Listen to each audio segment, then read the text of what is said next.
Ian Garry is fighting Carlos Prates in April. Now, who's going to win this fight? Well, first of all, who's going to win this fight? Let's take a look at their latest performances in which Ian Garry fought Michael Venom Page, in which it was a very boring and trash fight. There was no action at all. Ian Garry was just hugging Michael Venom Page, and Ian Garry won by decision. And still undefeated, the future. And after this, Ian Garry went on to fight Shavkat Rakhmonov, in which it was also a very boring fight. Both of their grappling was great, but Shavkat Rakhmonov had way more control time, and Shavkat Rakhmonov won by decision. Shavkat, no more.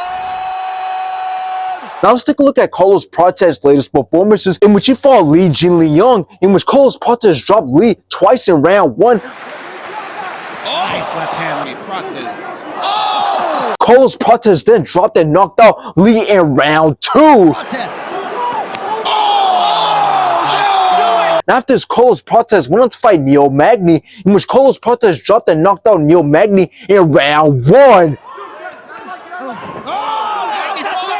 And based off their latest performances, I got Carlos Prates winning this fight. Now, I'm not going to lie, I hate this fight. I'm really surprised that Ian Garry took this fight on a short notice, considering that he has said multiple times that he doesn't want to fight guys who are ranked lower than him, since he is very close to fighting for the title. And yes, I know he fought Shavkat Rakhmonov on a short notice, but that's different because it's Shavkat Rakhmonov, a credible opponent who's ranked higher than him and who was set to fight Belal Muhammad for Belal Muhammad's first title defense. So I think it's really dumb for Ian Garry to take the risk of fighting a dangerous fighter like Carlos Prates, who can knock anyone out. But there is a benefit to Ian Garry taking this fight, because if he beats Carlos Prates, who's a dangerous prospect and who's favored by a lot of fans and who's undefeated in the UFC, then he has to gain everyone's respect for once again stepping out on a short notice against a dangerous fighter and looking towards putting on a show. And at that point, the UFC will have to do him a favor by making sure that his next fight is against a big name and somebody who's ranked higher than him. But now let's talk about this fight. Does Ian Garry actually beat Carlos Prates? Well, I do think he does, and if anybody says otherwise, they probably just want Carlos Prates to win and they don't actually think he can win that fight. Because yes, Carlos Prates can be a big problem on the feet, but realistically, Ian Garry's not going to have a problem beating him on the feet.